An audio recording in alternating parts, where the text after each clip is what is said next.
Good morning, everyone, and welcome. This is the first year we're having this event, and I can tell you it feels awesome to be standing here in front of all of you. A quick word about our sponsors. They've been partnering with us to make the event a success, so I invite all of you to go and visit them today in the expo hall and see what they have to show. And about today, we wanted this conference to be a conversation, or at least the start of a conversation, on our industry and where it's going. So what we did is we selected a few of the projects we've been working on over the past couple of months, along with some of the customers that partnered with us to build them. So there will be a few announcements from us. We will also hear insights from figures of the community outside of Datadog, and then we will open it up for sessions and networking. But first, I want to go back to the history behind Datadog. My co-founder, Alexis, and I, we started the company about 8 years ago, but we had been working together for many years before that. In a previous company, I was running the development team, and Alexis was running the operations team. And it was super exciting because the company was growing super fast. We were very good friends, and we worked really well together. We hired absolutely everyone on our teams, and we had a strict no jerks policy. And yet, and I'm sure you can see where I'm going, we ended up, a couple of years down the road, we had the development team that hated the operations team that hated the development team. The two really didn't see eye to eye. And as managers, we basically had to deal with the finger pointing all the time. So that got us to pause, and ask ourselves, why is it happening this way? Why can't those teams work together? And that's really the starting point for Datadog. We started Datadog to bring dev and ops together, to give them a single view of their systems, and to give them a common language so that they could actually work properly together. Another way to say it is that we started Datadog to break down silos, and that's still our mission today. So what we do is we take data from all of your systems, we bring them all together in one place to make them easily accessible and usable by all the teams, not just operations, but also all the developers that build the applications, and just about everybody in the company that cares about what these applications are doing for the business. So to take it one step further, when we first released Datadog, and ever since, we've watched you, our users, our community, solve problem after problem. Production issues, outages, performance issues, incidents, you name it. And what we saw was that it didn't really make sense for you to have to look in different places for infrastructure metrics and application traces, because problem rarely nicely stopped at the boundary between the infrastructure and the application. Another thing we saw was that it didn't really make sense to have you guess whether a piece of data first came from a log or from a metric before you could guess where to go to find it and how you could possibly use it. So what I'm saying is that infrastructure metrics, application traces, and logs are really three facets of the same story. They belong together, and it should be super easy to go from one to the other. And some very smart people in the community have called them the pillars of observability, and that's a name we like a lot at Datadog. So now we're going to hear a bit more about observability, starting with a pillar of the community. He's a very prolific writer on topics that range from open source to monitoring. I'm very pleased to welcome on stage James Turnball.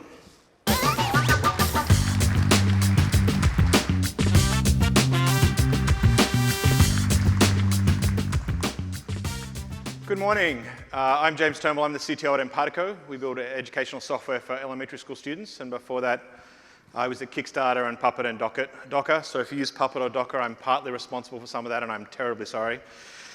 I'm super excited to be here. I think the Datadog team have done an amazing job of putting this together. I remember sort of the early days of a few people in the office and piles of stuff everywhere. I'm also really excited because Croatia beat England last night, which always makes an Australian very happy when anyone beats England at sport, even if it's not us. But this morning, let's see, here we go. I appear not to be clicking, so there we go. All right, cool. This morning, I want to tell you a bit of a story. So this story is a bit about where I come from in the monitoring world, a bit about the history of monitoring, and a little bit of a call to action about observability. And for many of you, some of the story I'm going to tell you is it's history, it's a place you've been, but for others, and particularly people outside of this room, it's a journey they're still going through. Whoops. So in the start of my career, I was a data center operator, and that's a very long time ago, which is why I have no hair and grey in my beard. I've managed to keep it off my neck, though, and I still don't run Gen 2. But back in the day, I was a shift operator, and I worked with 4 or 5 other folks in a data center for a colo site, and we managed about 40 mainframes. And our monitoring system was largely us. It was a human-based monitoring system, and we worked with checklists and runbooks. And some of you may be old enough to remember checklists and runbooks, but we would start a shift with ticking off items. You know, this bit of production is run, this job's run, this backup's done. And that was the check system, literally manual paper-based checks. And with 40 mainframes and 4 or 5 operators a shift, that scaled pretty well. But the world changed significantly. And in the next few jobs I had, client server appeared, and we started to see a significant increase in the scalability, scale and complexity in the applications we ran. And the second thing happened was that back in the day, some of you may actually not remember this at all, but back in the day, IT wasn't necessarily a critical component in a business. But very quickly, it became apparent that things like email, payment systems, IVRs, that companies couldn't function without them. And as a result, IT became a mandatory requirement. So, needless to say, additional complexity, additional scale, and high impact, things started to go wrong. And it was around this time we started to see a significant increase in the number of outages, and the complexity of those outages, and the time it took to recover. And what emerged out of this was what I would describe as check-based monitoring. And some of you will recognize the Saint reference in there, but Nagios is obviously the classic example of this, and sadly remains the classic example. But those of you familiar, check-based monitoring is periodic checking, like once every 1, 10, 30, 60 seconds of state. Essentially either a binary, it's working or it's not working, or some kind of threshold. But this kind of monitoring is pretty fragile. And most of you in this room are familiar with the fragility of it, and a lot of you have probably moved on to the next generation.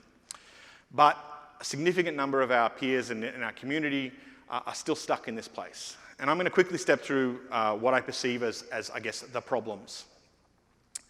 So, limited resolution and scale.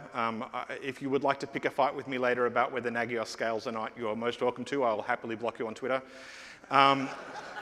But largely speaking, if you want to scale most check-based monitoring systems, you are building a distributed system with its own inherent problems and things. And if you are spending more time maintaining your monitoring distributed system than you are your actual distributed system, you have a big problem.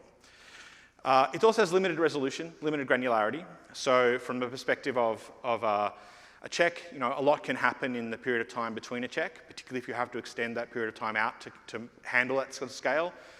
It's particularly hard to hit things like trends. If something happens in seconds 0 to 29, but not second 30 when the check happens, you don't see it. Almost all check-based monitoring was originally reactive, and it was reactive in 2 different ways. One was it was often implemented after the application went to production, which is not awesome, or it was implemented organically when something went wrong. Oh, something is broken, we should write a check for that. As a result, everybody's monitoring system is both the same and weirdly unique in ways that you really don't want to have memories of. Almost all check-based monitoring, because of where we came from, most people originally built those systems were operations and infrastructure people. It's very infrastructure-centric, and it's very single data source-centric. So by that I mean that it's generally based on the outputs of that binary, it's working, it's not working, or the outputs of that threshold. Up until actually not that long ago, a significant number of check-based systems did not collect any performance data. In fact, some of them actively threw it away, Nagios. And until sort of people, particularly the folks at Etsy, started talking about things like StatsD and Graphite, there was not a lot of metrics gathered, there was not a lot of data other than that binary state. And there's not a lot you can do with that binary state. And more importantly, that infrastructure-centric nature of things meant that we were monitoring widgets and not outcomes. I remember that early in my career, I would have a conversation with business people and I would say the widget broke. And they're pretty smart folks. They can context shift and work out what you mean. But ultimately, they were like, well, I don't really care about widgets. I care about outcomes. Whereas if you're thinking about the world in a non-infrastructure-centric way, then you are thinking about things like the invoicing system failed. And by the way, that means that a bunch of our customers probably missed their last invoice, and we might get an influx of calls to the customer center. Those sort of stuff is actually useful information to pass on to a business person. The widget is broken is not useful information. So the world has grown since then. Most of you are probably familiar with some of these things that we now look after. Some of them for good and some of them for evil.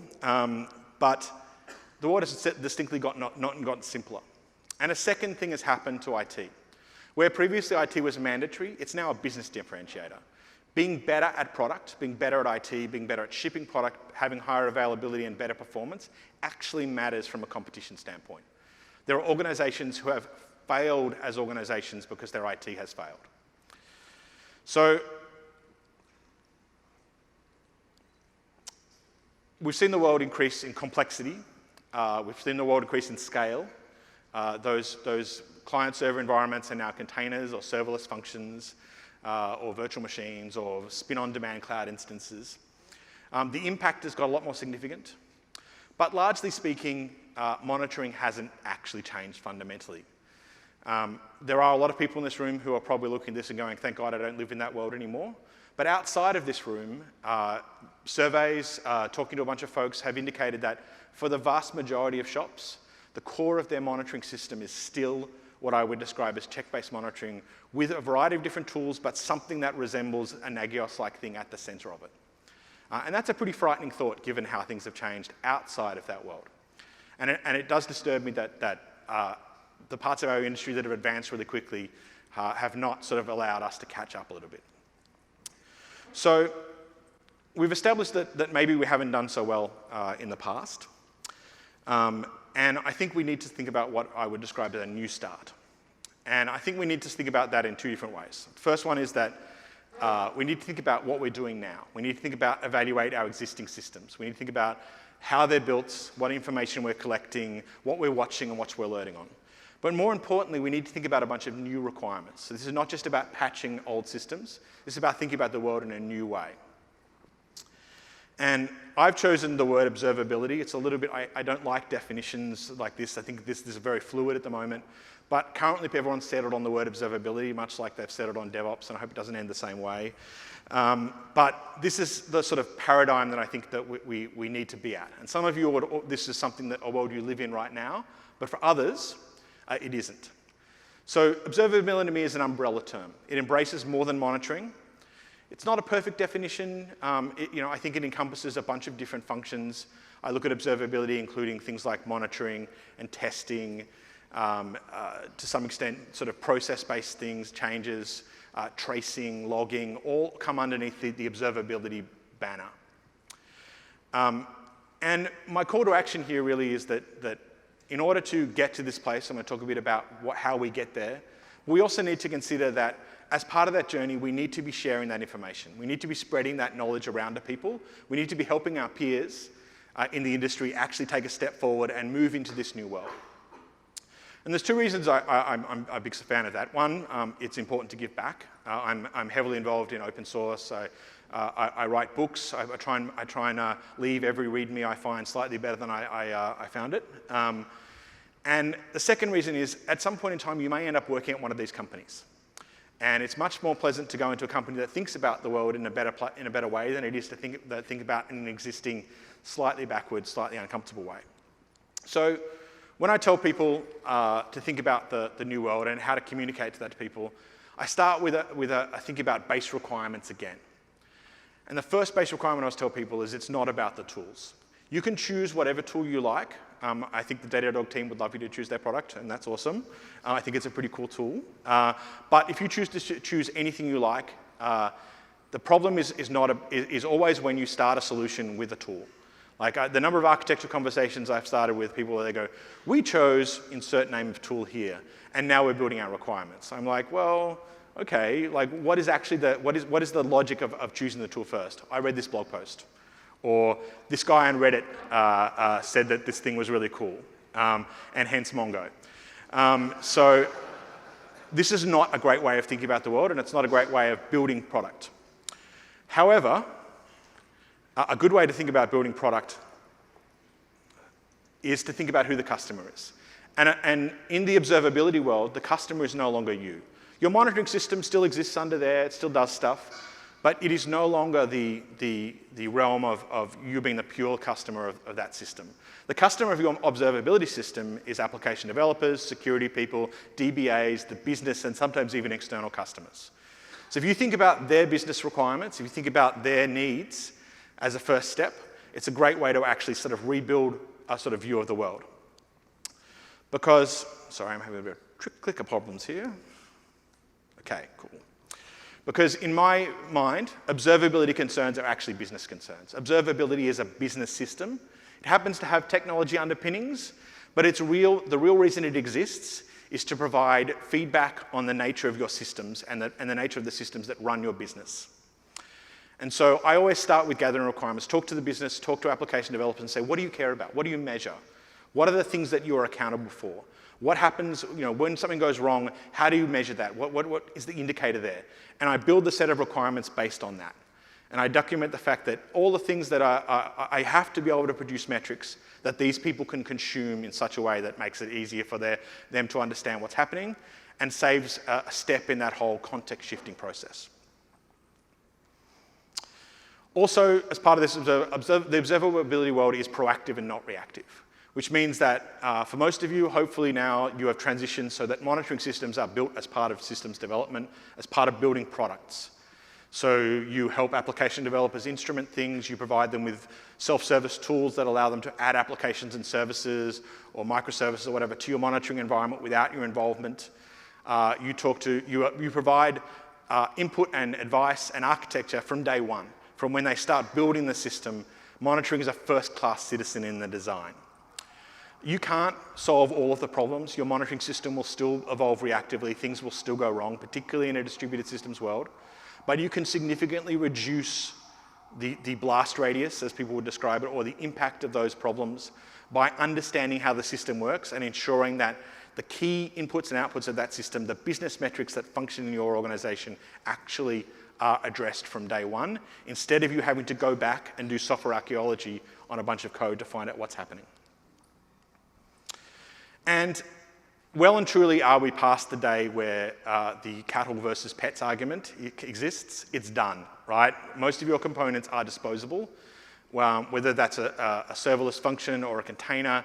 The number of things that in modern environments that are essentially fire and forget, or essentially things that whose lifespan is significantly smaller than your traditional assets. So you need to focus on observing systems. Think about components as interchangeable. Stop thinking about the world in terms of CPU, memory, and disk, but think about the world in terms of this is a system that runs a business process. I may need to be able to drill down into that system. I may need to still collect some of that data, but it's not the primary reason I monitor it. This also encourages people to monitor end-to-end. It really matters, the customer experience matters to our end users. You need to be looking at things as a whole system instead of just the components you manage. You're going to have to use more data sources. The observability world is definitely one in which you need to combine a bunch of information. And the basics of this are things like your monitoring system still exists, you still have checks. You're definitely going to include metrics data. You need to think about logs. Either adding logs as context, diagnostic context, or even counting log events to provide metric data. You need to think about traces.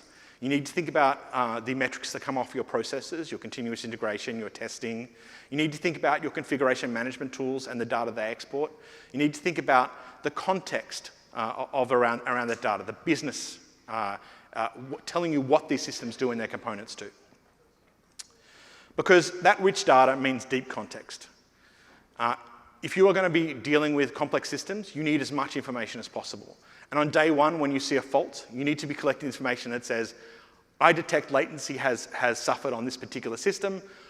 Okay, I know about this system. It belongs to these people over here. I can drill down into it. I can see its pieces. I can add that context to rich data.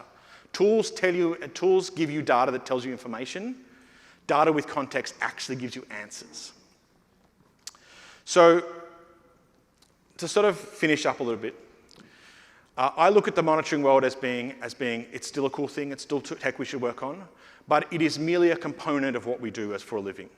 And it's a component that we need to look at and reevaluate and refactor, but it's really a symptoms-based detection system. And we are no longer in a world where that is sufficient. We're now in a world where you need highly granular insights into the systems that you manage, together with business context, together with understanding of service level objectives and SLAs and the needs of the business. And inside this observability world, it's about understanding. And my ask for you this morning is that publish that blog post, open source that code, share that information, tell that story, give a conference talk, help the rest of our community take that next step into a better place. Not only is it great for you professionally, but it's great for your organization, and it's great for the community as a whole of monitoring people. And we can allow to say, we're no longer in a position where there are folks allowed to call it, say, monitoring sucks. We can actually live in Jason Dixon's wonderful world where monitoring is all about love and happiness and hugs. I'm not possibly there quite yet because I'm very cynical and Australian, but it is important to understand that this is a step forward we all need to take. And I very much appreciate your time listening this morning, and thank you so much.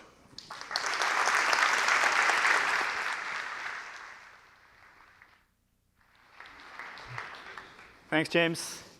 This was awesome, as usual. More data, more context from more sources. I couldn't agree more.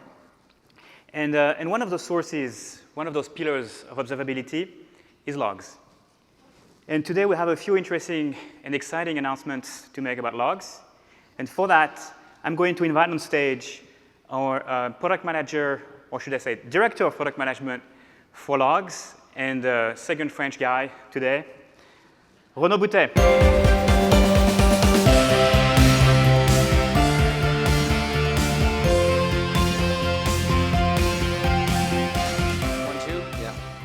Hi everyone, it's great to be here today. So, earlier this year, we introduced log management to Datadog, uniting it with the two other pillars of observability, metrics and APM. It was built to deliver a seamless experience for DevOps engineers. So you can collect via the same Datadog agent over servers, containers, and cloud services, with Datadog integrations that are now logs aware. But there was a bigger vision associated with doing this processing right. And this was about connecting the dots.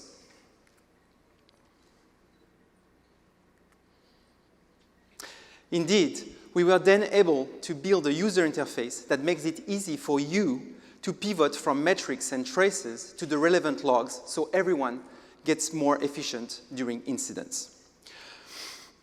So as illustrated here, from any monitoring dashboard widget now, you are now able to jump to the most relevant logs and start troubleshooting and investigating to the Log Explorer. This Log Explorer has been carefully designed, sticking to our simple, but not simplistic, philosophy. Easily understood by new users, but extremely sophisticated if necessary. This to boost user adoptions and the overall efficiency in organizations. While we'll continue to add many new features over these, I'm here to talk about one that everyone finds particularly painful in traditional log management. We can all agree to say that logs are key. Everyone uses them on a daily basis. They allow you to troubleshoot, debug in real time, but more generally, they represent the history of your company operations. So you can rely on them for any kind of audit, security, usage, technical, you name it.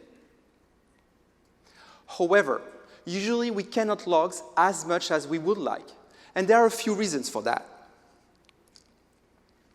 One, large quantity of logs, as all the services, servers, front-end clients, and IoTs are logging massively. With large variation in volumes, because of the seasonality of your business, some of your new applications, or of course, the incidents you might have. But probably more importantly, their value varies over sources, audience, and time. If you belong to a security team, a support team, or a development team, you are going to analyze and interpret different logs in different manners, depending on the value situations that you're going to face. So generally, we observe that everyone has the same question. How do I choose which logs to collect and which one to drop? And filtering at the server level is a real pain in the neck. Not to mention that someone is always going to lose value at some point. Logging solutions today don't try to understand the struggle. You need to provision and pay for everything based on a daily volume, which requires cumbersome cost control. Constantly asking teams to reduce logs. We faced the same issue ourselves using logs, and we decided that it was too big of a problem to leave it alone. We wanted to rethink how we ingest and serve logs. At Datadog, we always say that collecting data is easy, while not having it in difficult moments is extremely expensive. It should be true for logs as well. So today, I'm very excited to share Datadog's new approach to logging without limits.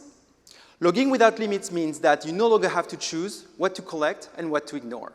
100 gigabytes, a terabyte, tens of terabytes per day, everything is ingested and processed. And we let you decide afterwards what you do with it. That has been made possible because we decoupled ingestion and indexing. So you can ingest at 10 cents per gigabyte, designed to be so affordable that you can now send all your logs. And then you can selectively index and retain your logs with surgical precision. You get all the troubleshooting and analytics that you need for your daily operations. But that's not all. We give you 2 additional key features over this overall ingested data. Sorry. First is archives, to the storage of your choice. We have put a lot of work in building archive mechanisms able to handle this volume. So all the organization history is now stored.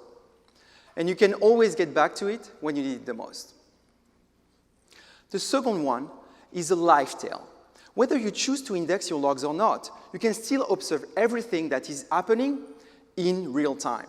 No need to SSH connect to your host anymore, observe a deployment, a user clicking somewhere, tail over one of your new applications. It really depends on your needs. Let me now illustrate this on a quick demo. So I'm a Java developer, and I want to see what I archive and what I index. So I'm going to go into the pipeline view here, and I'm going to wrap up the processing part of it and go straight to the index. So here, I can see 2 exclusion filters, sorry. And the first one is filtering out the debug logs, okay? So let's say now I have an incident. Everybody is stressed out. I just have to click here, that's super easy, and I start indexing the debug log again, so I have the maximum visibility that I need to troubleshoot. Now, if I click again, everything is back to normal. Let's now focus to the second one. I have a web application server here. I have tons of requests hitting it, and it doesn't bring a lot of value to me. So instead of filtering everything, I'm going to actually keep 10%. Why? Because I want to keep the trends. I want to understand what's happening, but I don't want to see everything. And that's how I do it.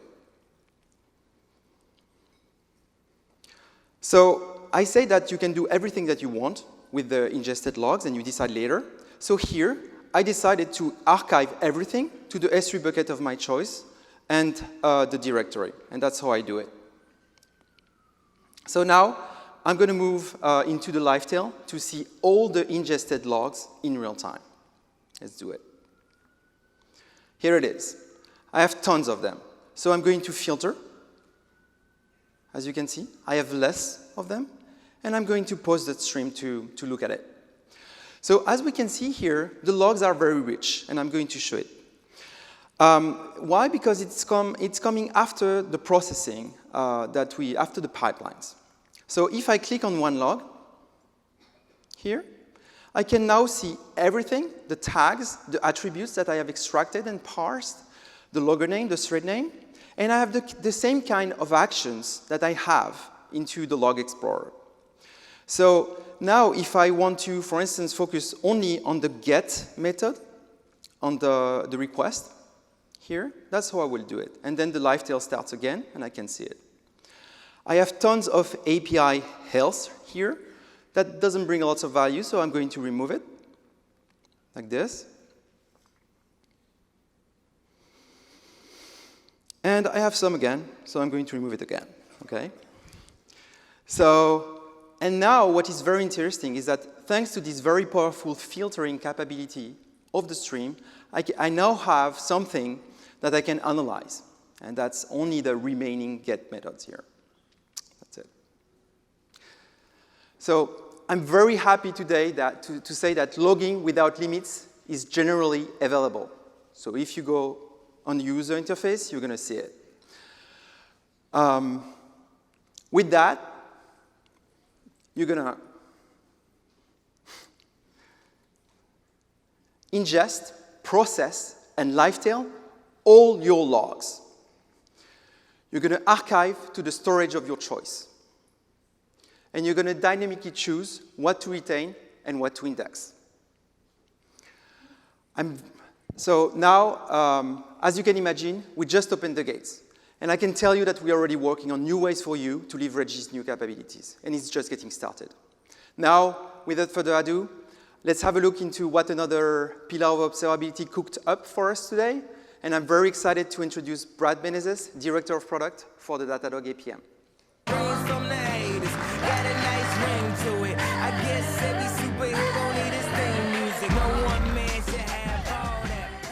Thanks, Renaud. I always wanted to walk on stage to Kanye.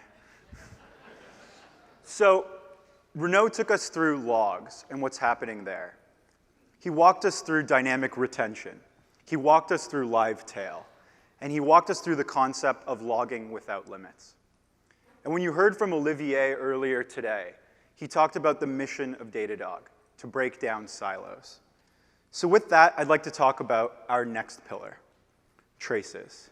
And we have a big, exciting announcement to make today. But before I get there, I wanted to talk about a major shift we're seeing across the industry. We see it no matter what vertical you're in, no matter the size of company, and all of you in this room today are very familiar. And that's the shift from large monolithic applications to smaller microservices. And in this new paradigm, what we find is that visibility into these new distributed systems is more challenging than ever. Now, a request could come in, it could hit an edge proxy, it could hit a top-level web service, down to many other services, out to external API calls, hitting caches as well, and then a fan out to a number of database queries, all before returning to the user. And if you're the developer holding the pager, and it goes off, you have to answer one question as quickly as possible. Where is the performance bottleneck? And once you answer that, you have a second question. And what is the root cause? And in these new distributed systems, we thought that this was too difficult, and we wanted to make it easier. So 1 year ago, we introduced Datadog, APM, and distributed tracing. So we could trace through and give you visibility in this new paradigm. And with that, we saw some amazing adoption. We had Square, which is powering local commerce. We had Zendesk, one of the largest SaaS companies in the world, building software to power customer success. And we had Airbnb, the largest home-sharing website in the world. And I'm happy to announce that we have over 1,000 other companies now using Datadog APM and distributed tracing to monitor their applications. We started with Java, Python, Ruby, and Go. And in the coming months, we're going to be releasing Node, .NET, and PHP. So no matter what your stack, you can come to Datadog, and we will trace it out of the box. When we launched the product, we launched the Flame Graph. This was the easiest way to understand a single request as it goes across a distributed system. And visually, you could pinpoint the bottleneck. We gave you out-of-the-box application health, your errors, your throughput, your latency, on every service, on every endpoint, and on every database query.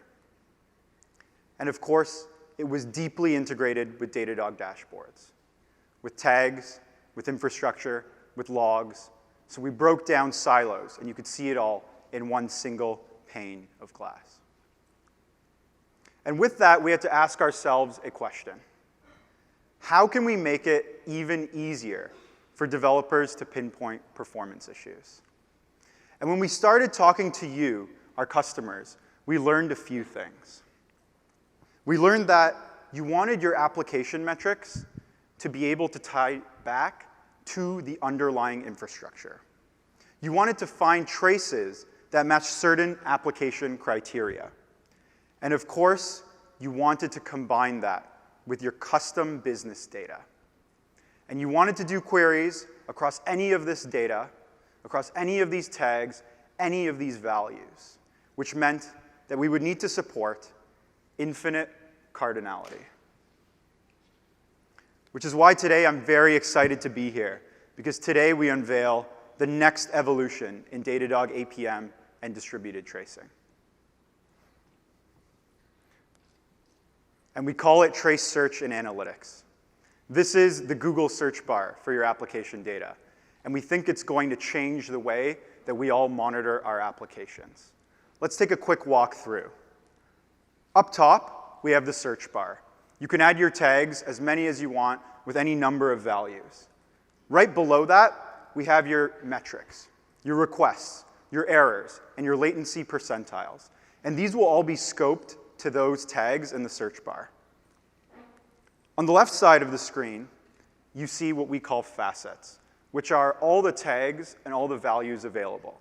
So you can point and click. That means no need for a complex query language. And down at the right, we have our list of traces, which matches all the tags in the search bar as well. So with that, I'd like to walk you through how you could use this in the real world. Now, let's imagine for a second that a customer writes in. The customer tells us that they're getting an error. And so we know, and they tell us it's a 512.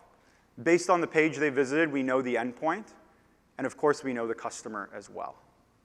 So let's see if Trace Search and Analytics can help us to figure out what's going on. So with that, I'm going to go in, and I'm going to click the service. I'm going to filter down as well to the endpoint. Notice how the three graphs up top immediately scope down, as well as the list of traces. Now, we mentioned the customer told us it was a 512, so we know that. So let's go ahead and add that status code. So we just type status code, and there we have it. And notice the autocomplete there. So I can see the 512, and I know that's one of the errors that's occurring. And again, we have the customer, so we'll add that too. And our tag for customer in this case is a custom tag, and we call it org ID. So we're going to go ahead and choose the org ID of that customer. I click a trace. Immediately, I click the error, and in red across the screen, that red bar shows us it's a G-event timeout. So now we know what the problem was. But the best part about it is that Datadog has also captured the stack trace. So you don't need to leave the product. It's right there, and you can see the execution path before the error as well. Now let's walk through another example. Let's take that same endpoint. And now let's imagine that we want to look at slow requests. And we want to understand how to optimize the latency on them. So let's see how Trace Search can help us do this too. So I'm going to go ahead, and I'm going to remove the org ID and the status code, and now we get our endpoint. I'm going to filter to just the successful requests, and use my duration slider here to move this up to only requests that are 2.5 seconds or over. I can go ahead and I can click one, and there you have is the flame graph. And at the bottom of the flame graph, you see two areas. The first is this gRPC call, and that's taking almost 30% of the time. And down here, what we see is this Mindy database query. That's a custom database that we have. And so you can see this is taking 16%. So immediately, just in a few clicks, I can understand for these very slow requests, what are two areas that I can go optimize the performance. And it's just that simple. But it gets even better, because this is just the first part of trace search and analytics. I mentioned something earlier about infinite cardinality. And so I'm going to show you how powerful that is in the product. Now, if we look at this graph here, and I'll switch it to a line graph, if you look at the search bar, you see we're looking at our production environment, and we're looking at one particular service. And what we see here is the count. So this is the number of requests. This is the throughput of that service. And let's say I want to filter down. This service has many endpoints. I want to know this throughput. What is it made up of? Like, what are the top 5 endpoints? So let's go ahead and do that. And I just group by resource, which just means endpoint in this case. And there we have it. Those are the top 5 endpoints. It's that simple. And let's say we have great monitoring on this top one. It's very dominant in terms of throughput. So we're going to go ahead and we're going to exclude that. And just like that, it's excluded. And now let's drill into the third one, the blue one there.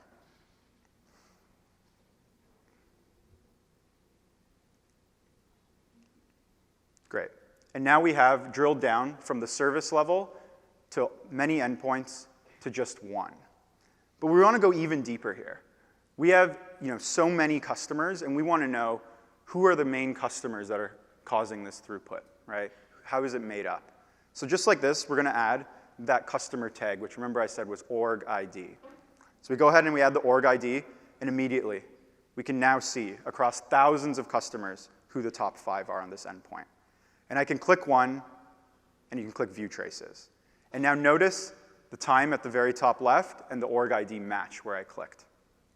And I can go ahead, I can click a trace, and with the flame graph, it's very simple. I can see it's this string query. That's taking up 40% of the request. So I now know where to optimize. And it's just that simple. And this is just a very small subset of what you can do. But we can take it even further. Because as Olivier mentioned, the goal of Datadog is to break down silos. And so what we're going to do is we're going to export this to a Datadog dashboard. So if I click Export, I can pick my time board, the single pane of glass. And just like that, this graph is going to appear on a Datadog dashboard, alongside my infrastructure, my logs, my custom metrics. And there we have it. So now I can go monitor these 5 customers on this one endpoint over time. So that's trace search and analytics. And we've been working on this for a while. And we built it with a set of partners.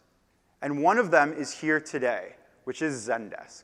Zendesk has been an amazing partner to us as we built this. They're now using it at scale across hundreds of engineers. And we have a special guest from there today.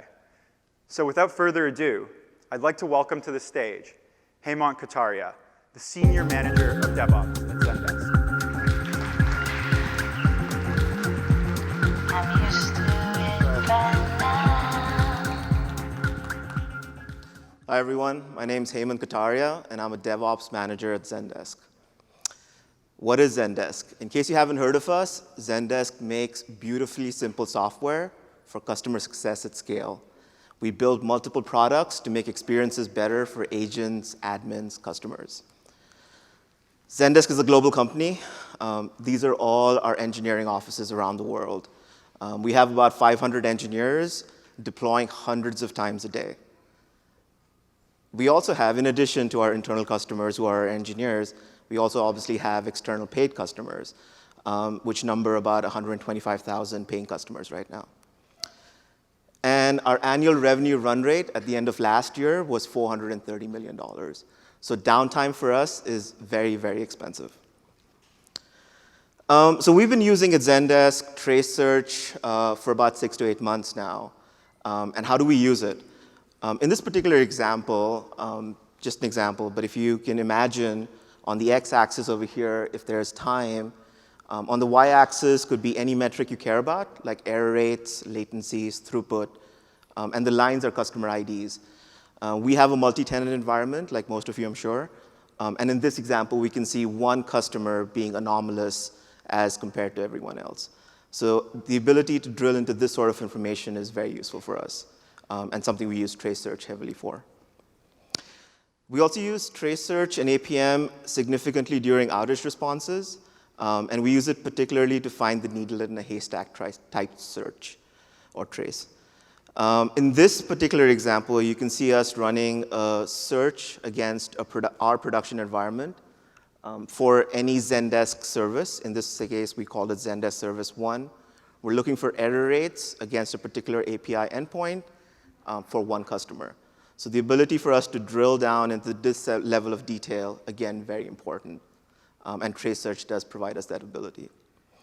We've also been using trace search over the past 6 months heavily for capacity planning and analysis.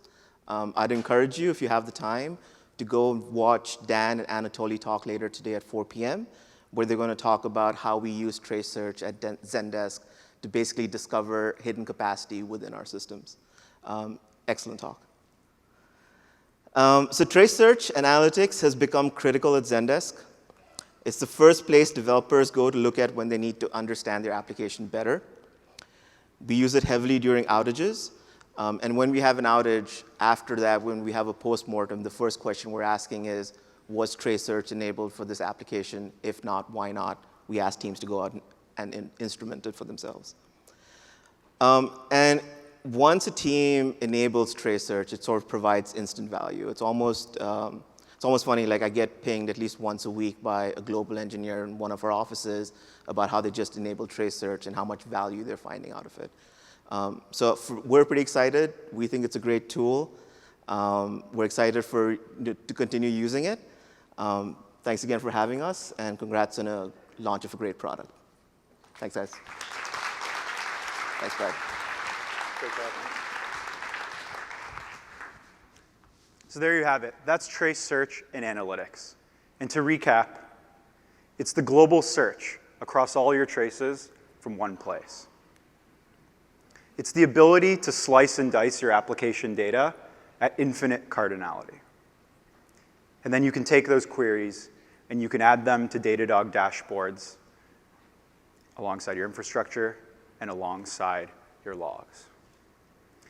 And as of this moment, I'm happy to announce that trace search and analytics is now generally available. So if you open up your laptops and go to Datadog under APM, it'll be there for you to use. And the best part is we have a great price. It's just $1.27 per million events.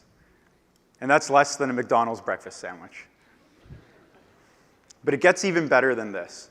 Because if you're using APM with Datadog, we're going to throw in 1 million events for every APM host. So 100 APM hosts, that's 100 million events. That's a lot. So we want you all to be able to access it and to use it because we think it's going to change the way you monitor your application. And with that, we've talked about 2 of the pillars so far. We've talked about logs. We've talked about traces. But there's one more thing Datadog does that I think you all know. And to tell us about that, I'd like to welcome to the stage Michael Gerstenhaber, Director of Product Management for Infrastructure at Datadog.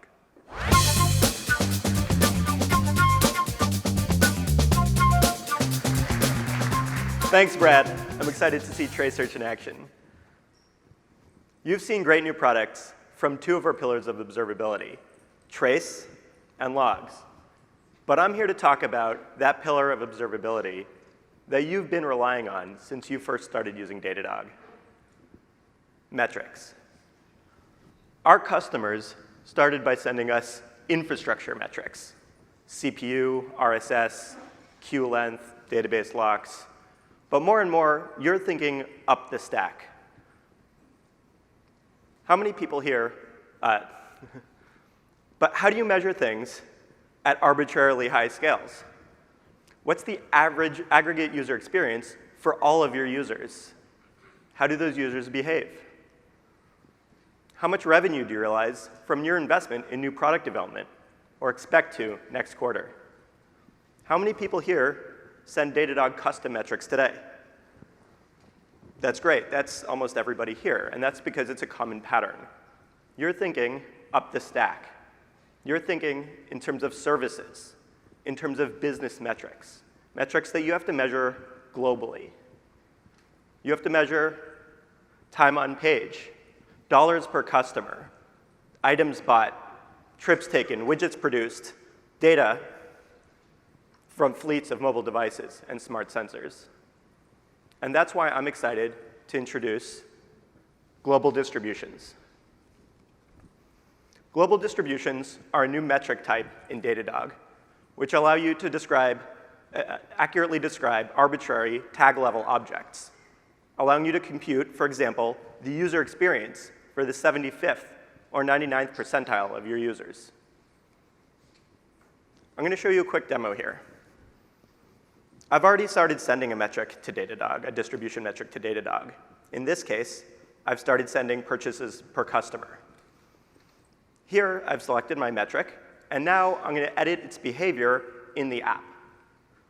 So there are some physical attributes that I don't necessarily care about for this purpose, which host serves the page that the customer lands on, which database shard provides that data.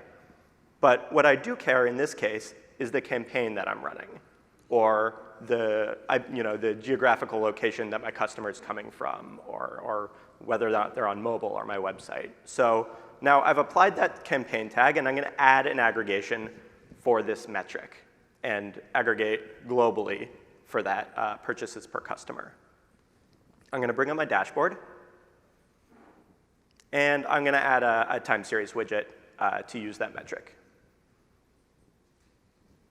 Here, I'll select the metric, and again, I'm going to be able to aggregate globally over those tags that I've chosen without worrying about what's going on underneath. Here, I can see that I can aggregate at the 99th percentile, or the 75th percentile, or 50th percentile of my customers. If I were to track every single customer, I wouldn't be able to see the forest for the trees. But if I were to take a subset of my customers, say my most lucrative or the slowest loading pages, then I would get a warped view of my business. Counterintuitively, by tracking the 99th percentile customer, I get a better view, a more accurate view of what all of my customers are experiencing. So I'm going to close out of this. And now you can see I have two widgets, the global 50th, 75th percentile, and 95th percentiles for organic traffic, and underneath that for a campaign that I've placed. Here I have those same two graphs. And what you can see is that the 50th percentile user, your average user, behaves broadly the same way. However, it's at the extremes where things diverge. Here you can see, in the case of the campaign, that there are comparatively few average users.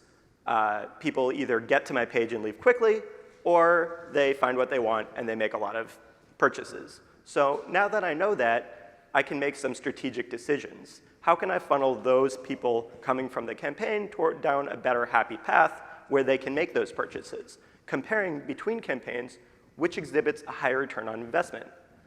Global distributions help answer these questions of your customer experience, of your campaign effectiveness, and of your business KPIs, in addition to those of your infrastructure and application performance. So global distributions let you monitor objects at arbitrary scales. They give you accurate statistical percentiles. And they're available in beta today.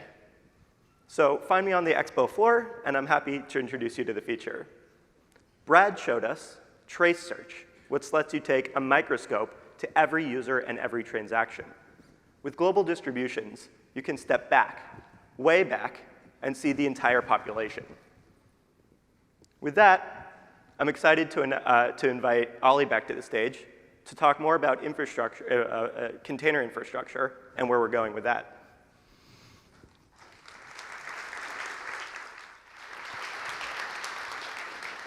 Thank you. Thanks, Michael. This is really exciting because I know many of you have been asking for this feature, so it's here. So we've heard quite a bit about the pillars of observability today, and now we want to switch gears a bit and talk about scale, how we achieve it, how we manage it, and how we reason about it. And to start us on that path, we're going to hear more specifically about scaling with containers. And to tell us all about it, I'm very happy to welcome on stage Deepak Singh, Director of Compute Services at Amazon Web Services.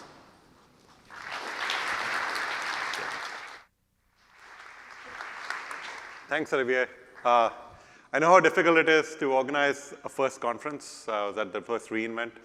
So congratulations, and thank you for asking me to be here. It's been fun sitting upstairs and watch all the fabulous announcements and all the interesting discussions about how people actually reason about their infrastructure and about their applications. I wanted to start off with a quote by Ralph Waldo Emerson. I'm pretty sure he wasn't talking about technology, but it applies, which is, we have a destination, but technology is not about one destination, it's about many. You are at a point in time, you're trying to get to a place, you really need to understand the journey and the mechanisms that you put in place to get to where you want to get to. And when you get there, chances are you find out that you have to get somewhere else. It's something that applies really, really nicely to the journey that we've seen in the cloud over the last decade or so, and in containers in particular over the last few years. So let's talk about the journey. I'm going to simplify grossly, but for many of us, the journey is we started off on premises. You heard James talk about his dark days in managing mainframes, but for most of our customers, the journey starts in a data center.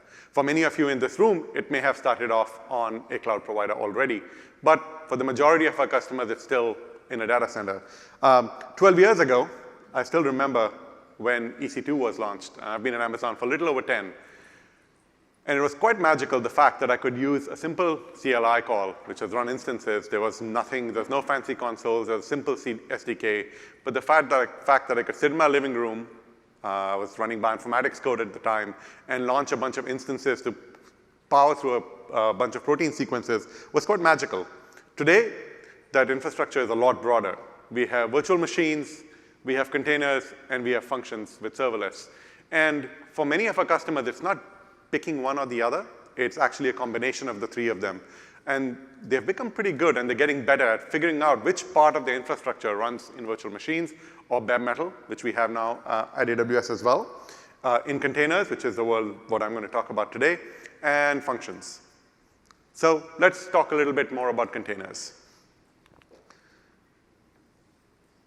Probably not a surprise to anyone in this room. The reason containers, and when I say containers, I mean Docker in some sense, became popular a few years ago, was not necessarily something that was completely and radically new, but the fact that it became pretty easy to take your application, and you may have had one, you may have had two, you may have had 10, to package them up, to simplify them, and get a very consistent tool chain that worked on your laptop, and you could take that same artifact and push it into production. That was pretty nice and made things a lot simple. People also figured out that I could take multiple of these and run them on the same machine and package them up. Again, nothing new. Their customers have been doing it for years. But the fact that you had a tool chain that made it simple and didn't have to build your own was, while not radical, really empowering. And you saw customers just jump on. I've rarely seen a group of a new technology that was so young at this time being adopted by so many people so quickly. But you also had this trend. We've heard a little bit about microservices and service-oriented architectures. But the fun part about it is that you've taken these big monolithic applications. The application is still there, but underneath that application, you have a bunch of smaller components that live together, that work together, but are often deployed by different teams, built in different languages, or at least you can think about doing it that way, each with their own scaling characteristics, allowing you to move much more quickly. Netflix had been doing this for years before the word container became even something most of us talked about. But containers made this a lot easier to do. But here's the problem that you have. You now have to do this for many, many apps and many, many machines, and you have to figure out how to wrap your head around them. It sounds like a great thing to do, but when you actually try and do it, that's where you end up. It's not a fun place to be. And about 3 years ago, that's where people were. So what happened? You started getting a bunch of container orchestration tools coming on the market. I'm going to talk about ECS because that's the one that I designed and built, and I know best. So I'm going to talk about that. But we'll talk about containerization in general. What does a container orchestration tool do? And container orchestration started off pretty simply. It wasn't brand new. It built upon things like what you had learned from HPC systems that have been managing clusters and applications and processes for years, to things like Mesos that had been around way before Docker was a thing as well. But you have a system that allows you to take the infrastructure that you have, keep tabs on all the individual processes and applications that are running inside it. But here's where the fun part came. In a VM hardware server world, you were still focusing on the overall infrastructure and then keeping tabs on whether an application executed and finished. But overall, you were still looking at the physical infrastructure level. You didn't really have a notion of applications. And one of the best parts about containerized orchestration has been that the application, whether it's an ECS task or a Kubernetes pod or a deployment or a service, actually becomes the first-class object. And how do you manage that? How do you maintain that? How do you make sure that your deployments are happening successfully? Suddenly became part of this framework instead of cobbling together a bunch of tools on top of infrastructure management. It sounds pretty obvious these days, but it wasn't 3 years ago. And so I think that's one of probably the most interesting change in how we think about infrastructure that's happened, is that the tools that we use actually have the notion, a semantic notion of what an application is, and that ties in really well into how you observe and reason about those applications. So what are people doing with this infrastructure? I think somebody just talked about McDonald's sandwiches. I kind of heard something. So who in this room has not had a McDonald's burger? I can't see any hands, so if you raise them, I won't be able to tell. But I'm assuming most of you have had one, or at least know what it is. McDonald's, for those of you who don't know, is a place you go to eat food. You get burgers, you get fries, you get shakes, you get other things. I haven't been to McDonald's in a long time. Anyway, they also are moving along with the times. You don't go to McDonald's anymore to get your sandwich. You don't just go to a drive-through. You actually order McDonald's from the comfort of your living room, and somebody comes and delivers it to you. Awesome. But as a company that did not do this and operates globally, McDonald's has some challenges. One, food delivery is a fast-moving business. The features and capabilities and the types of food delivery services you integrate with change all the time. So they had to build a system that you could add features to very quickly. This is McDonald's, so they take a lot of orders. Lots of people like eating there. The burgers are cheap. So the system had to be scalable. It had to be reliable. When you order your fries, you want them to get there. They don't operate in one country, and they don't operate with one provider. They may be using Uber Eats over here, Grab over there, across pretty much every country on the planet, from what I can tell. And food delivery isn't the world's most profitable business. It has to be cheap. That was the fundamental business problem they set out to solve. And how did they do that? They could have built it on EC2 instances. They could have done it many other ways. There's many ways to skin this cat. But today, when you're building an environment like that, the chances are that you're building it in containers. There's very few people who probably won't think about that as their first resort. So this is a classic architecture. It works really well for our customers. I'm using this as an illustration of how people are actually building systems. So they have their menus up there. This is people making the orders, and they have your third-party delivery platforms on the bottom left. That's the people who go and deliver these. So as the orders come in, they go into a queue. You could choose to do it in any other way, but SQS queue is a great way to put the data in. As the queue starts getting filled up, they have a number of services that are different components of these applications. Each of those services is essentially an auto-scaling group running across multiple availability zones, running one or more ECS services that can scale independently. And they scale. As orders come in, things scale. As orders dry up, people go home. They're not that hungry. It's the middle of the day. You're probably in your office. Your order scaling goes down. But you can scale your services independently. Some services are relevant for one type of food delivery. Some are not. At the back end, they are using, and this is again a critical part of how at least we see people scaling their architectures, you're using a set of managed data services. It's very rare these days, except for the few people who really, really love managing databases, for people to manage your own database. You're using a managed system. And they built an own API. They built an API that interacts with these microservices, interacts with the third-party deliveries. So when your Uber driver comes, they're not delivering my burger to the person sitting in that corner. That would not be nice. So at the end, they built an infrastructure that they built it in just a couple of 3 months. worked with their existing, the fun part about it was that as existing AWS customers, they were still using the same auto scaling, the same SQS queues, the same metrics that they were using earlier, the same databases, but they were building the applications as containerized microservices, which is pretty nice. The way they built it, they can add a new platform, a new third-party provider pretty easily. They can sustain, this is in November last year, over 20,000 transactions a second, less than 100 milliseconds of request latency. And it's pretty cost effective. Even when you're not getting a lot of orders, it's not an over-engineered system. They can scale it pretty nicely.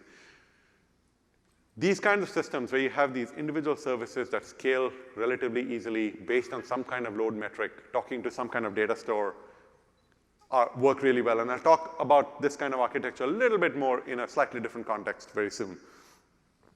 This is another not an uncommon problem. You have customers with many, many deployments, lots of services, bunch of instances sitting underneath, and many containers. But you're not running these small microservices. You're a company that had these monoliths, and you're trying to get more agile, as it were. Well, one way of doing it is spin up a cluster. You actually use that cluster as a cost boundary. You decide, this is what I'm going to do. I'm not, because I'm paying for the instances and the infrastructure. I'm going to fix that. And within this, I'm going to scale these monoliths. When Team A comes in, they get a copy of that. They can scale that as they want, and you can deploy that onto that cluster. Team B comes in. I give them their copy of the monolith, and their scale's a little different. They're just going to use this little corner. Team 3 comes in. You can do it that way as well. For most of our customers, this is what they do. Not everyone's on microservices yet. They'd like to get there, but they're probably starting off with a monolith that they start breaking apart over time, adding components to it. Containerized infrastructure does make that much easier. You have to be careful. Don't want to make the same mistakes that you were making earlier, but it works pretty well. Getting back to these microservices, one of the more common systems that we see these days are what we call reactive architectures. And there's actually a whole manifesto about what a reactive architecture means. I stole a slide from one of our essays. You can probably go track it down at some point. But basically what this architecture does is split your app into a real-time app and a non-real-time app. As you can probably guess, the one at the bottom is your real-time app. What you want, again, you could have a queue up front. You have a load balancer pushing load to a cluster, to a bunch of containerized services that can scale. You immediately take process data, put it into Redis because you want to tell all your subscribers that some event has happened. This is where Lambda comes in, and it's really, really sweet because you can tie all of this together because it's just responding to events and making sure things end up in the right place. And for your data ingestion pipelines, which are not necessarily real time, you can asynchronously start pushing things, updates to a more persistent store like Dynamo. Again, the key part is you're using managed data stores. You're using containers in the middle to scale all your services and APIs or any requests that are coming in. You put your real-time data into a real-time data stream, and it's not that complicated in architecture. It works really nicely. You can reason about it. You can start looking at your, you've got really nice dashboards and new features to look at over here, and things work pretty well. So cool. We've made a lot of progress over the last few years.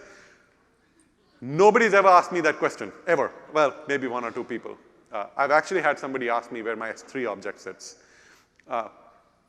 So why do we still think about clusters? This is a question, I come from the HPC world back in the day where clusters were the things you hugged the most. My first job, I sat next to a 200-node cluster, which is where everything ran. I could see it from a glass partition. I was very happy to see the shining lights. But clusters, to me, don't make sense in the cloud. Just the way nobody asks you which rack your EC2 instance is running in, why do we care so much which host my containerized task or containerized pod is running in? It's what we do. It doesn't make sense.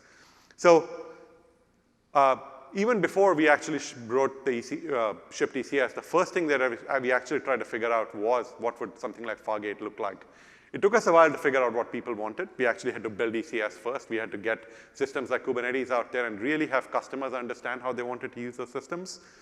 I'm grossly simplifying, but in a way, for those of you who don't know what Fargate is, if you have a cluster of machines with a bunch of containerized tasks running in them, with Fargate, that cluster goes away. You have a containerized app. You tell it to run. It runs. You're no longer paying for the machines. You're paying for the resources that the containers are consuming by the second. That's where we started. There's a long way to go. But it also makes, from my perspective, the way I think about it is Fargate's a new compute engine that's designed to run containers. So from an AWS perspective, what it means is you pick your orchestration tool. It's ECS and EKS, which is a Kubernetes service. You pick your compute engine. Most customers today still run on EC2. Over time, we think most customers are going to switch and run on Fargate. And how they use it, how does this evolve, how they think about their applications, because you no longer have to think about bin packing. You no longer have to think about what kind of hosts you want to provision. You have a declarative or some form of higher level definition of your application, and you want to just run it. You have to do a lot more than that, but at a minimum, that's what you want to do. And Fargate, at least as we think it, as our customers have told us, makes that process a lot simpler, because just cognitively, it's a simpler process. You can use similar architectures. It doesn't completely, especially as people run them today, completely change the way you think about your applications, but it's one layer less of infrastructure that you need to think about. Again, you're seeing these patterns of applications where the heart of your application is a bunch of load balancers or discovery engines sending traffic to a set of auto-scale services that talk to a managed database at the end. You can keep repeating these patterns all day long and they kind of work. But the Fargate journey is just getting started. All of you who are running a log driver suddenly don't have one on your host. You can't log into a host and start introspecting your Docker logs, et cetera. That all goes away. So how do we think about those? So when we launched Fargate, our first partner was Datadog. And we continue to work with folks like them to understand what does monitoring, what is observability in a world where your hosts go away and you're talking strictly at the containerized task and the containerized service or the containerized deployment level. What does that look like? And we are very interested in talking to everyone in this room who started using Fargate, are moving into production, like what would they like to see? What does a sidecar even mean? Questions like that. And I'm pretty excited to see where this ends up. With that, that's my email address. If you have any questions, any comments, any thoughts, let me know. You can always find me on Twitter. DMs are open. And thank you very much. Ladies and gentlemen, please welcome to the stage Datadog co-founder and CTO, Alexis Lê-Quôc.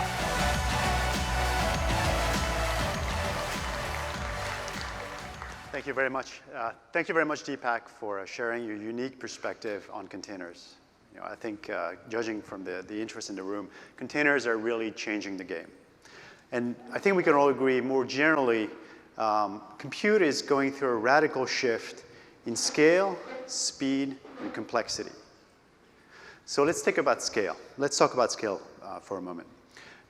Today, public clouds enable you to run infrastructure at a scale that was cost prohibitive just 10 years ago.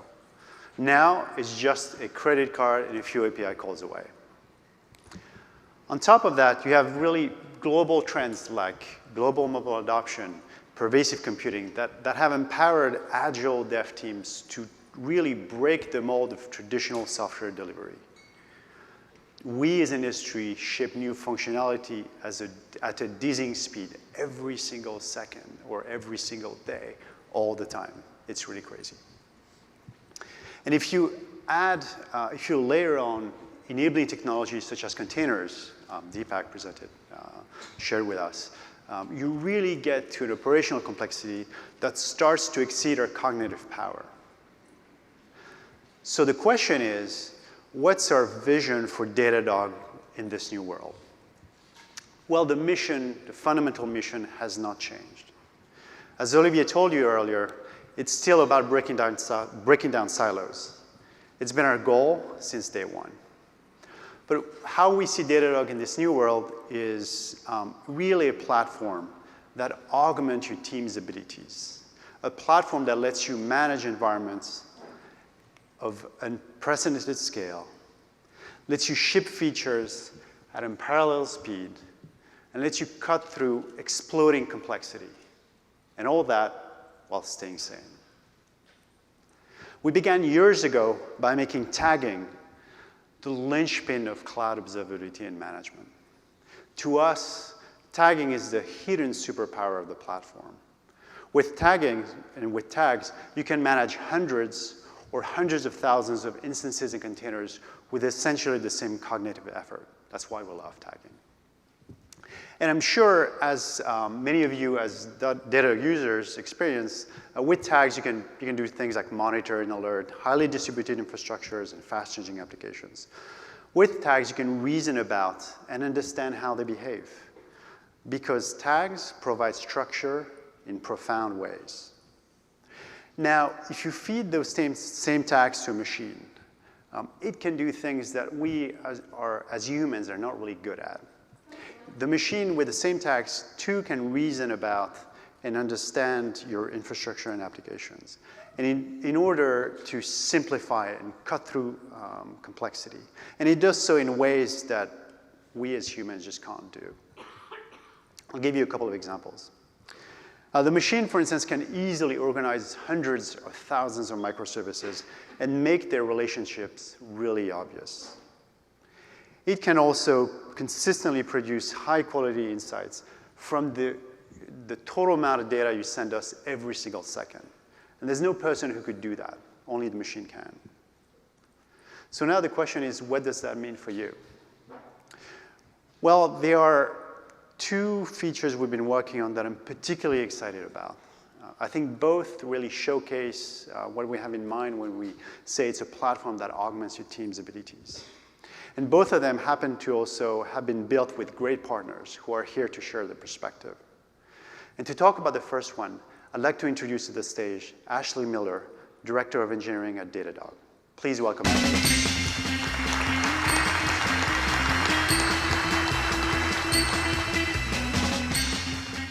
Thank you, Alexi. That was an awesome overview of an interesting time in our industry. I'm here to tell you today about a way that Datadog is going to help you manage complexity in your services in a very particular way, visually. Because at Datadog, we believe a picture is worth 1,000 words. A smart visualization can help you grok a complex system just in a second. Things like the host map, which many of you here are familiar with. It shows you where your hosts and containers are deployed. In a second, you can see what's going on. And like many things Datadog does, it just works. Now, I look at this, and I love it. It's great, it looks pretty, but I want something a little bit more, because I always want more. So, what do I want? Connections. I want to see how things fit together. Because in this world of fast-changing dependencies, where we're moving from monoliths to services to microservices, your dependencies are changing out from under you so quickly. Your colleague launches a service, and you're really lucky if they tell you that it now exists. So how do we manage this? We do things like this. Ye old service map. Many of you in this room are familiar. We've all whiteboarded and Visio'd this. But they take a lot of time. They're very quickly out of date. You all can relate to showing up to a job and being handed an out-of-date service diagram. It's like, it's close enough. But we still do it. Why? Why do we spend time creating these over and over again? Because they're useful. Because connections matter. It's essential to how we run our teams and how we run our businesses. So if this doesn't work, what does something that does work look like? Well, it's going to do a few things for us. First, it's going to say, what does my application look like now? It's going to give me a snapshot in time of what my application looks like. Next, it will tell me, how does my service fit in the big picture? It'll provide context. Context for how I fit with my team, with my customers, with my business. And once more, it's going to tell me, what are the state of my services? At a glance, I want to be able to tell, is it healthy? Is it fast enough? And if something's alerting, what does it mean for the system as a whole? So if only something like this existed, which is why today I'm really excited to announce to you service maps. This is Datadog's very particular solution to this problem. It gives you the 1,000-foot view of what's deployed and the connections between them. And then it goes straight to a detail view in a click where you can see something happening very narrow. And it provides you service status in context. So I can see every service and the monitors attached to it, and also the absence of a monitor. So I can see where I'm missing monitoring and probably should add it. Now, I told you that a picture is worth 1,000 words. I think a demo is worth 1,000 more. So let me show you how it works. So we're going to see here, this is the 1,000-foot view. We've intelligently grouped services, so you can see things that are connected. At the top bar, I can filter down quickly by a web server, a DB, a cache, or anything I've defined custom. I can filter by environment, so I can look at production, staging, test. And very quickly, I'm like, cool, 1,000-foot view. I want to zoom down and look at a particular part of the system. So I'm able to zoom in and take a look. And while I'm here, I notice that there's colors, so I can see where my monitors are. I mouse over, and I can see a live data flow of my master database and its dependencies. I click in, and now I see the first order relations of this database. I mouse over, I see monitor stats. I can click, view, and take a gentle stroll through all of my services, one by one. And that's great. But sometimes I don't want to explore. I want to look. I know exactly what I'm looking for. In which case, I can go over to this handy little search bar, type in the service I'm looking for, in this case, Mindy. And as I mouse over, I can see just the service I care about. And from there, I see top-level statistics. I can mouse out. And I mentioned that you're able to see service status in context. What does that mean? So as I've been going through this, I've noticed some red. And I see, let me check out my database here. Cassandra is in an alert state. I click in. What does it mean? Well, I see some green. I see some unmonitored things. And I see that one of my web servers is not very happy. So I know I need to go check on that. So I've seen service status connected with its context. And that there is a quick overview of some of the key features of the service map that we're showing to you today. I think that the best person to speak to what's happening here is one of our customers, but first, a question. How many people here have stayed in an Airbnb in the last year? All right, that is a lot of people. And I'd like to welcome to the stage Willie Yao, Engineering Manager for Observability, who's going to tell us about why his team's excited. Welcome.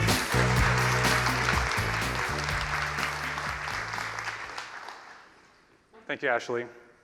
Hi, everyone. My name is Willie. I'm the engineering manager for the observability team at Airbnb. And I'm very excited to be here today. Airbnb is a global travel community that offers magical end-to-end trips, including where you stay, what you do, and the people that you meet. My team's mission at Airbnb is to ensure that our software engineers have the monitoring and introspection tools for them to successfully develop and operate their services. With a large team of engineers developing hundreds of services, maintaining high performance and availability at our scale is a really difficult challenge. I'm here to tell you why we're so excited for Datadog's new service maps and how it helps us with that challenge. The ability for our engineers to effectively introspect across our distributed systems is a super important lever for us, enabling us to quickly develop new products to provide better features to provide a magical travel experience for millions of guests and hosts.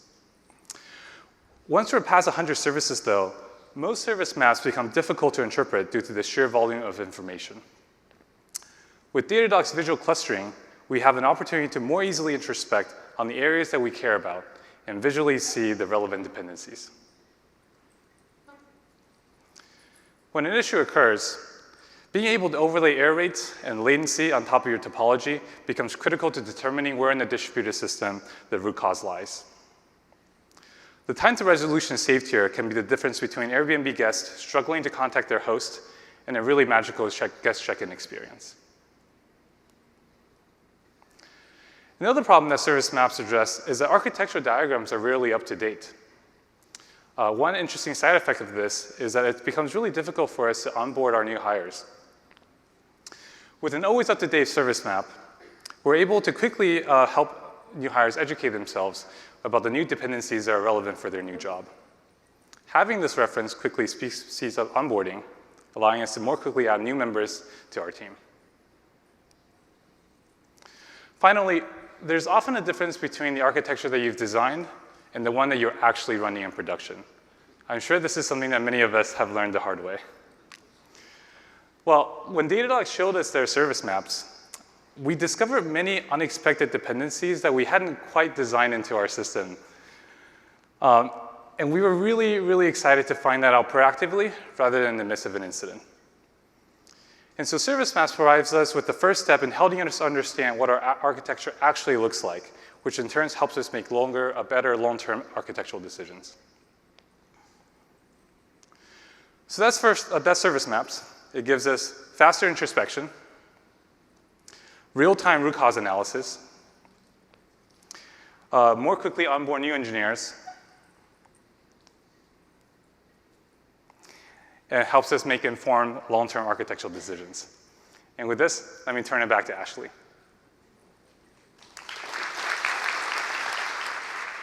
Thank you. Thanks, Willie. That was amazing. I can really see how you and your team are going to be using the service maps, and I hope all of you here today can see how your teams might be using them.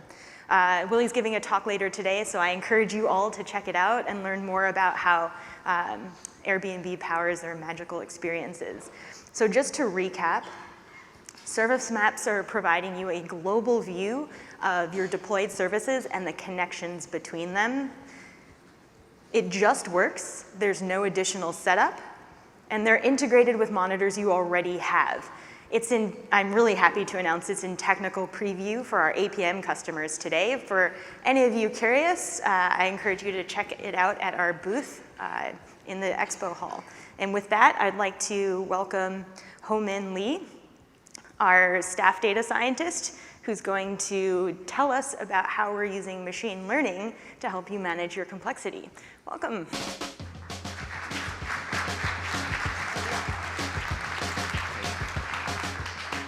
Thanks, Ashley.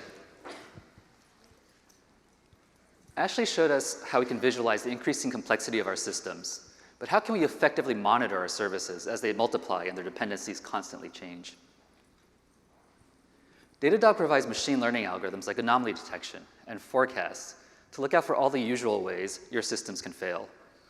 These are great, but you yourself have to decide when to use them. How do you know what to monitor? How do you know what to look out for?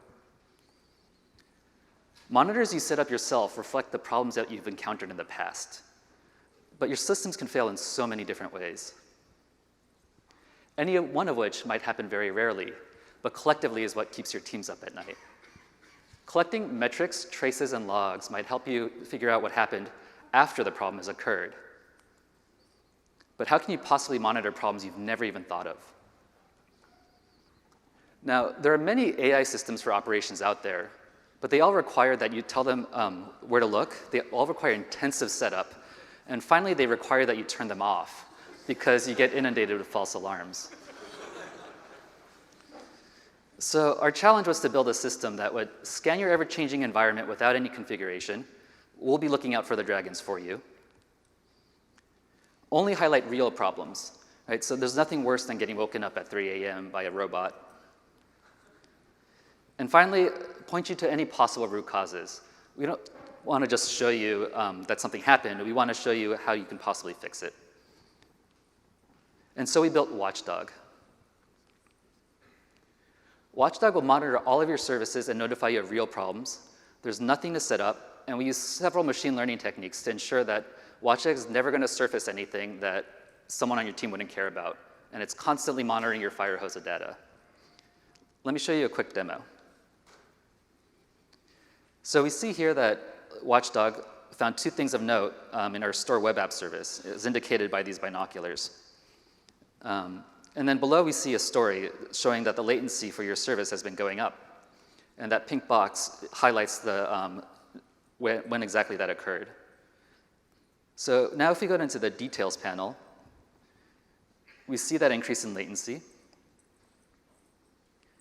And we also see below it that we've been spending a lot more time in Postgres than we used to. So now let's go to the service page. On the service page, we see that same increase in latency.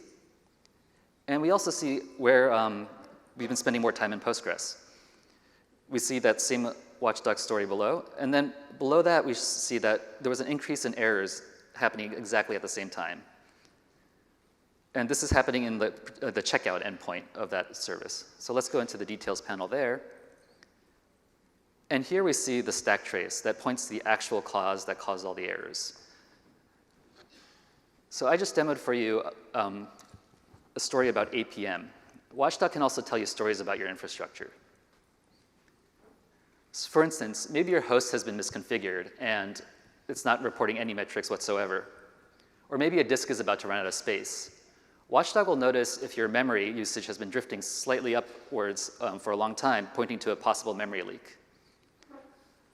Watchdog will even be able to tell you when your cloud provider is experiencing network issues. Here we see that 2 different data centers in the US East have been having network issues just before 9 a.m. So Watchdog has been vital for us for helping monitor our own systems. I'd like to introduce Joe Sadowski, engineering manager at Square, and an early beta user, to how Watchdog has been useful for them.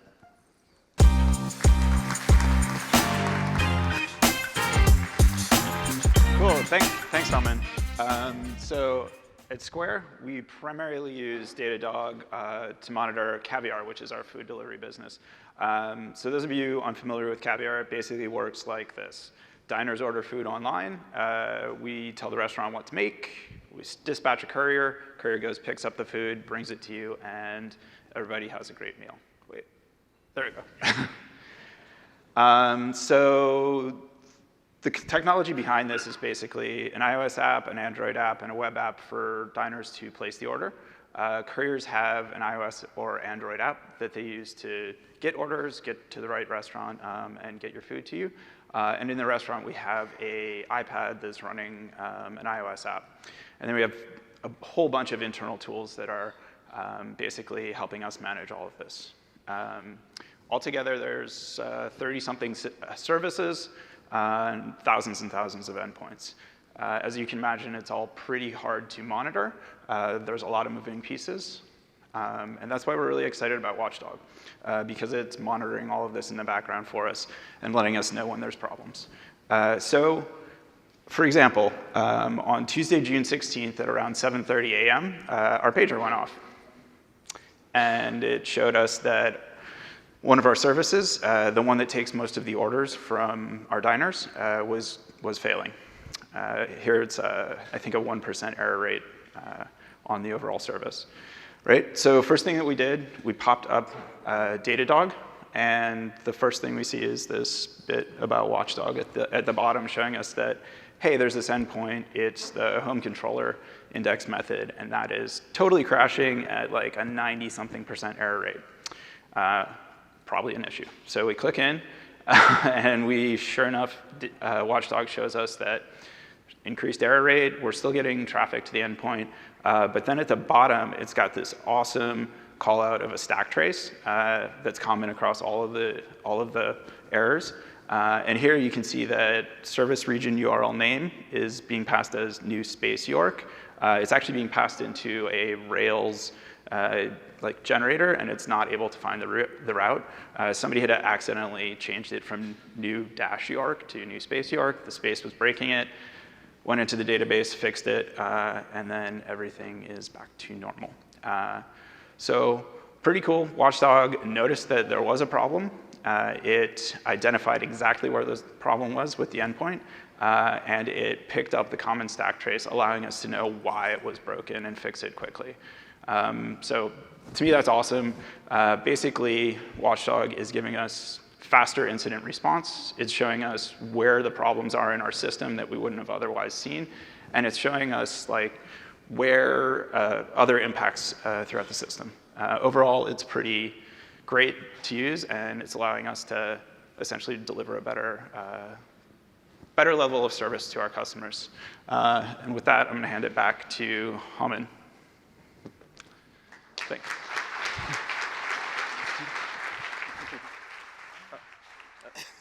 Thank you.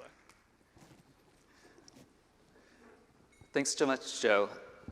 We have a lot of, thanks so much, Joe. To recap, Watchdog will monitor all of your ever-changing infrastructure for you and only point you to real issues. There's absolutely no configuration needed, it just works.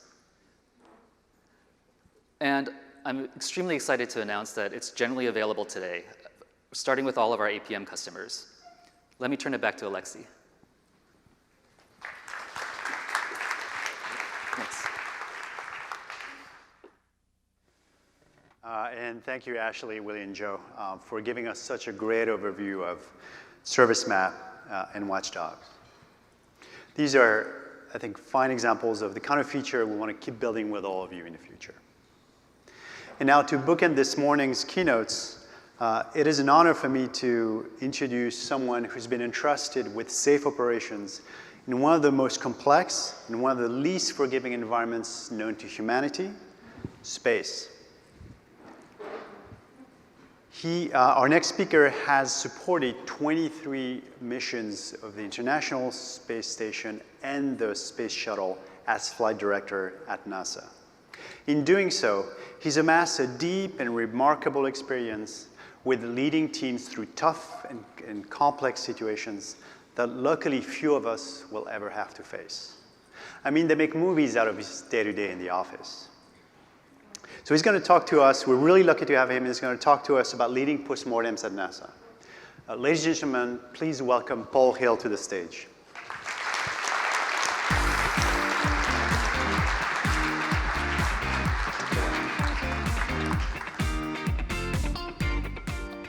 Thank you, Alexi. Thanks for all of you being here. I think I fit under the category of now for something completely different. Now, with a picture like this, you might expect I'm going to talk about something technical and rocket science-y, and I'm not. I am going to talk about mission control. Same mission control, incidentally, where we managed to plan every mission, train every astronaut, fly every mission that NASA has ever put astronauts into space with, where I actually spent 25 years. And what I want to share with you isn't really technical stuff, it's more cultural. And it's some things that are less obvious, kind of behind the scenes, that are the reason why the Mission Control Organization at NASA has remained a continuously learning, continuously improving organization, and how that continuous learning is wrapped right back to how they've been able to perform at the highly reliable levels they are demanded to perform at to do such a difficult job. Now, the reason we are so focused on this continuous learning, of course, is because failure to us can be huge and can be catastrophic. But this notion on how we continue to learn, our lessons learned process, or as this industry may call them, postmortems, isn't restricted just to our failures. It's also how we dissect our successes.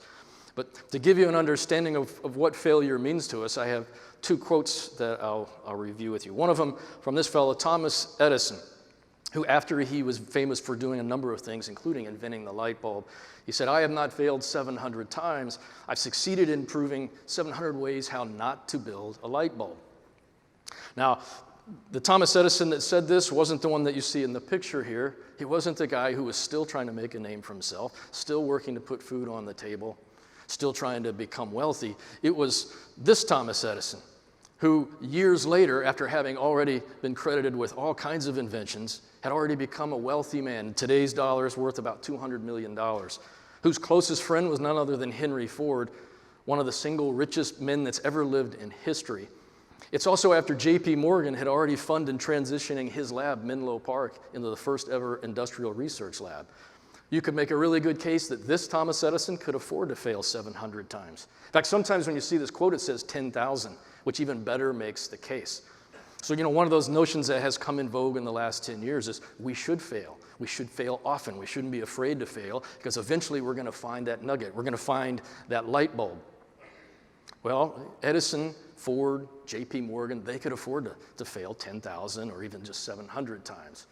Now, to give you another perspective on what that failure could look like, here's one from our experience.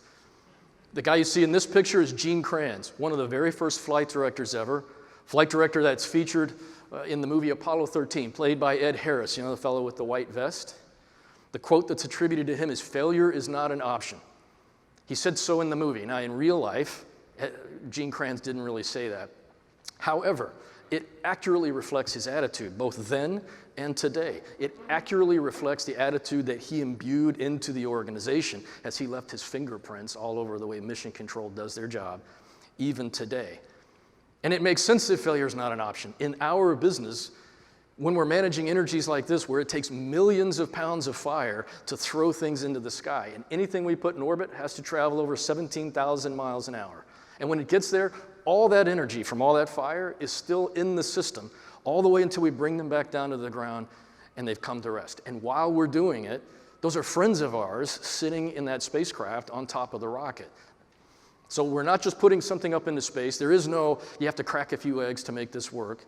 Every time we show up to do this job, we have to be perfect in our decision making. We have to be perfect in our outcome. We can't go into it accepting that failure is an option. So with those two quotes, those two ideas as sort of the bookends, I do want to share with you some about how we go about this lessons learned process, or what you call postmortems. First, a little context for life inside the mission control room.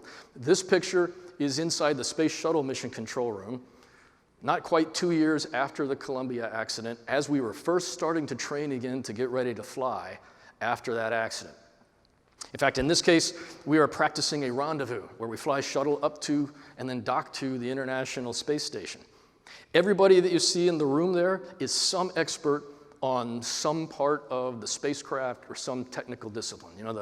There's an electrical expert, a computer expert, there's a trajectory analysis expert, there's somebody that's all about the robot arm and the spacesuit. And pretty much any way you can dissect the spacecraft or the engineering disciplines, there's an expert in there. And many of them, in fact, have other people in other rooms that are whispering other advice, helping them analyze the data for their contribution. Each of them is then responsible to make the recommendation to the flight director. The white vest guy, which thankfully in my day we weren't wearing the white vest anymore. And the flight director is then held accountable to be responsible for everything that happens in flight, to make sure that we always protect those astronauts, bring them back to the ground, and get the mission completed. So on this particular day, it was probably about a day-long simulation. And our simulations in the room could last anywhere from 4 hours to maybe 10 or 12 hours. Sometimes we stretched days together, and we had 3 teams come in, just like we do during a flight. We have astronauts over in the simulator, the real mission controllers sitting in the real mission control, and then a team of instructors sitting upstairs, sort of playing God, breaking the spacecraft, making it hard for us to do what we do. At the end of this, every time we do it, no matter what level of training it is or what we're preparing for, then we pull the team together and we debrief. And this is where we start our lessons learned activities. And what are we debriefing? Everything that happened, and we do all of it as a team. And it's not really rocket science. So we take everybody who participated, anybody who made a decision, took an action or recommended an action during the operation, they're part of this discussion. So the astronauts in the simulator are part of this conversation. The instructors are part of the conversation, and certainly everybody that contributed, everybody that was part of delivering the product, if you will, participates in the discussion.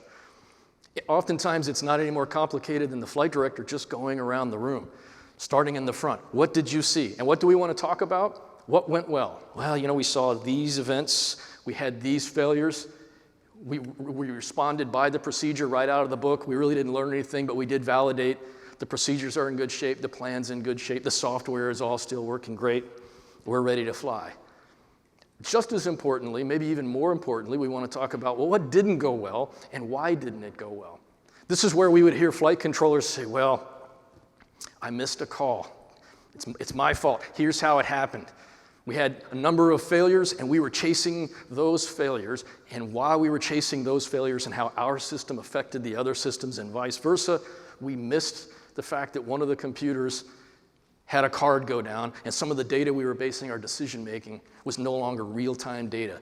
And we got fooled. The data kind of lied to us, but it was our fault, not the data's. We should have seen that, and we could have had backup cues. And you hear call like that during these debriefs while everybody talks about, here's what I could have done better. Here's the mistake that I made.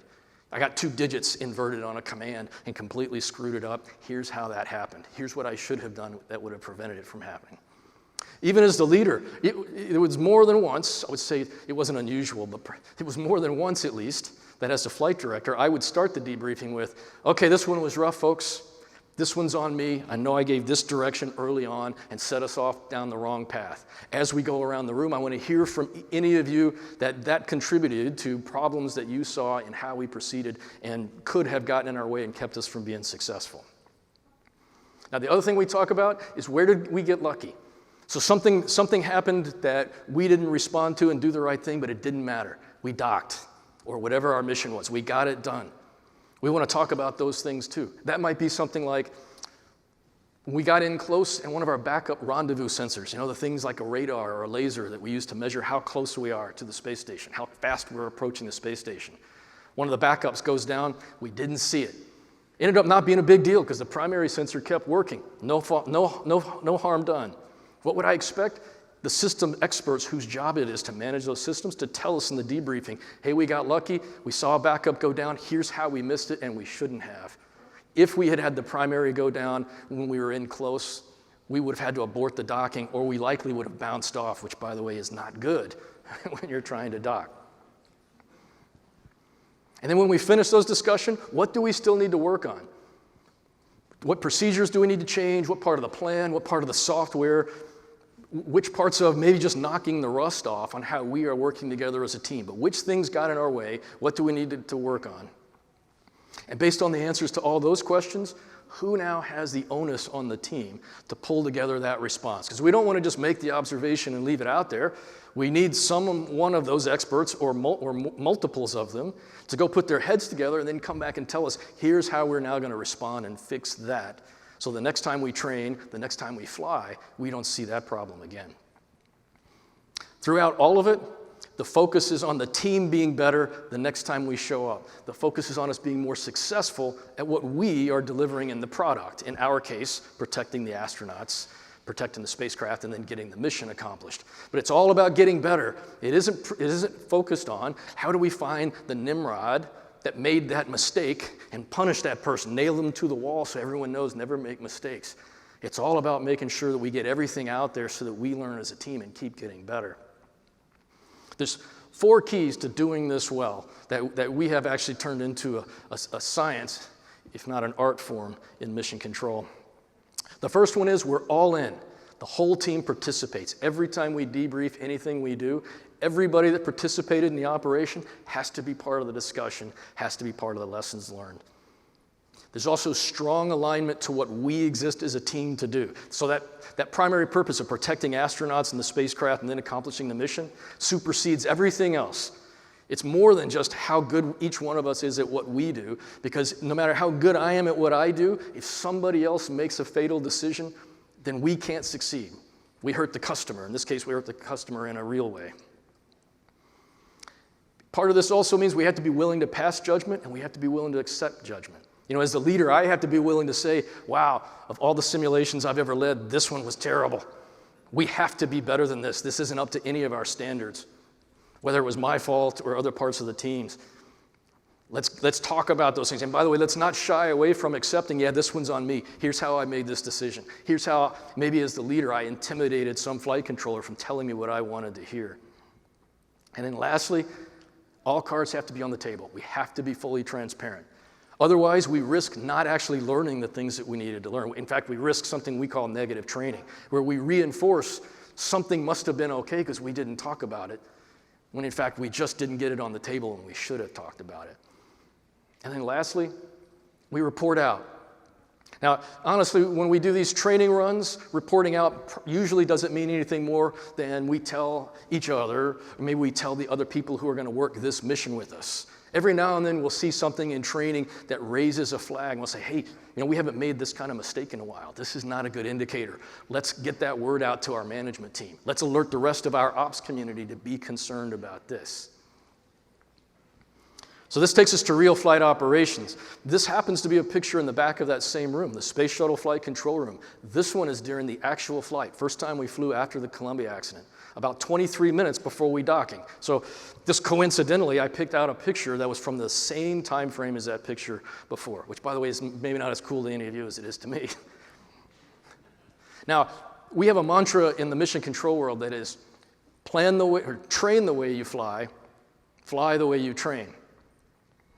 And what that means to us then is, of course, the way we do business in the control center when we're actually flying is the same as when we're simulating, including this debrief idea. Now, we don't debrief ourselves at the end of every shift, but what we do is when the next team comes in, they now have logs that each of us has taken throughout our shift. What's been going well? What hasn't gone well? What did we get behind on? What did we break? And what does the team that's coming on next do? They all review those individually, and then they go around and debrief their flight director before they come on board and replace us. And eventually they will talk about what went well, what didn't go well, and what are these guys leaving for us to fix that they didn't fix for us. In fact, we kind of talk about it like that.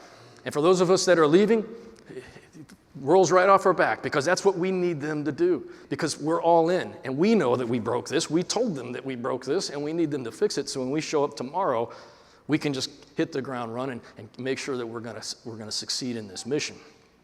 Now, when the mission's over, we pull everybody into a conference room, everybody who worked the flight, not just on this shift, but on all shifts, and we do the same thing that we did in simulations. We debrief. We want to know lessons learned. And the process, identical to how we do it after our training runs. So we have everybody in the room. We want to talk about the good, the bad, the ugly. Why didn't some things go well? What did we learn from it? How are we going to be better next time? And the same keys apply. By the way, if you look at these keys to doing this well, you can also see the cues for what does it take to not do this well? What does it take to ensure that you have negative training from these conversations? One of them is not everybody participates. Maybe the veterans, the old dogs that know they don't have anything to learn. They go on home. They don't have to participate, which means that the newer folks, maybe some of the folks that stumbled, don't have the benefit of their guidance, don't have the benefit of their experience. Plus, more times than not, some of our old hands, some of the veterans, as the discussion goes on, will hear things that they realize, oh, I missed that. I think we made that mistake too. Or I learned something from that even if we didn't make that mistake. You can't learn it if you're not part of the discussion. Everybody has to be in. And rather than being aligned to our common cause as a team, if the electrical expert shows up and all he cares about is, I made all my calls exactly right, it's not my fault that the stupid computer guy wasn't paying attention and didn't realize that some of his computers failed, so that when he switched computers, he switched to a computer that didn't have electricity, that's on him. And I knew it was going to happen, but that's his problem, not mine. And that gets in the way of the team. And instead of a willingness to pass and accept judgment, think about what we all learn as we become managers. What's my job as a manager? Circle the wagons around my people. Protect them from especially the upper management who are going to be critical, want to find somebody to blame. Imagine what that means then, whether it's in one of our training runs or in an actual flight. If, for example, we screwed something up, we made some mistake, and we didn't dock for whatever the reason. And yet my attitude as the leader is, hey, my guys are all good. We tried the best that we could. It's no harm done. Well, no harm done other than we wasted $1 billion. We might have put those astronauts at physical risk. And now a bunch of them have to fly again, and we didn't leave people on space station like we were supposed to. We don't get to the learning if we're not willing to pass and accept the judgment. And the fact that we are strongly aligned to the same objectives helps us do it and not be as concerned about getting blamed, because it's not about blame, it's about being better. And then full transparency. You know, this one is tied to that willingness to talk about things that maybe we got lucky with. I had a flight controller once tell me that as he was coming up, he had an experienced veteran, one of the old dogs, who was watching him while he was training, chewed him out after one of their training debriefs. Why? Because he brought something up. Hey, I screwed this up flight, nobody caught it. Here's how it happened. It won't happen again. I now understand this better. His old mentor pulls him aside and says, you made yourself look weak. You embarrassed our entire group in front of the whole team and in front of the flight director. That's not what we do. And I would tell you, as somebody who was a flight director for 9 years and then was the director for years after that, that's the kind of person that I want to find and excuse from being part of the team, because it's absolutely part of our culture to put all those things on the table so that we all learn and there's no negative training. And the last part of this lessons learned discussion after a real flight is we report out and up, and it's all full and open.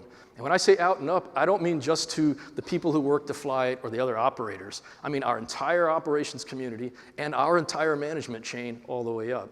And in fact, we'll go to our customer management chain. Now for us, our customers are also NASA people, so we're not crossing company boundaries. Although that being said, our lessons learned also get distributed out to all of the contractors that support NASA.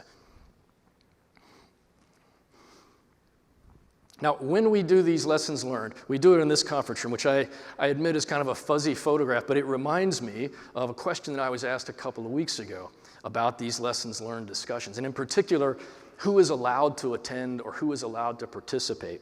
So I have two things to point out from this picture. One is anybody is allowed to attend. Anybody in our community can just show up. Oh, one other thing I should point out is this looks like we only have a handful of people.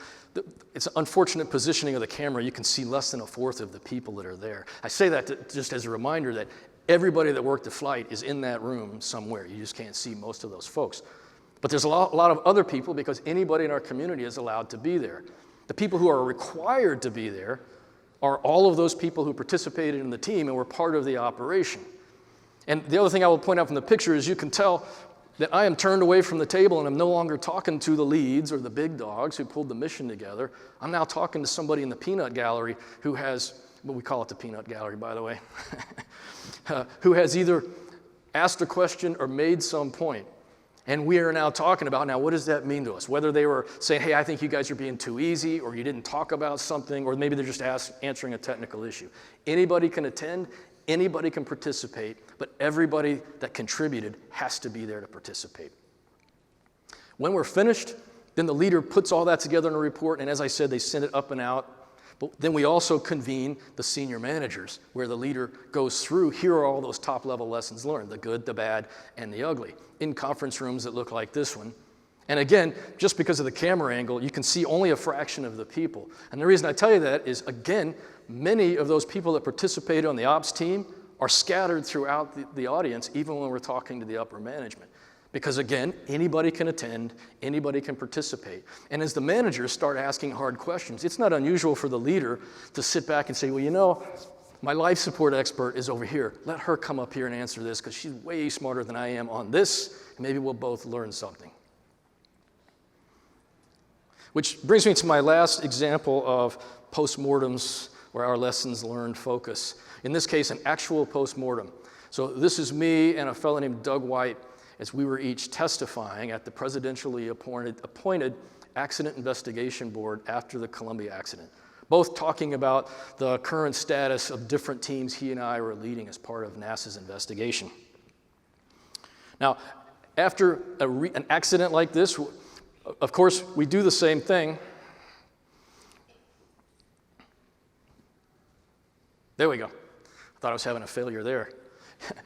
We review our lesson. We review everything that we did for lessons learned as a team. And by the way, this isn't just when we have catastrophic accidents or catastrophic failures where rockets blow up and people die.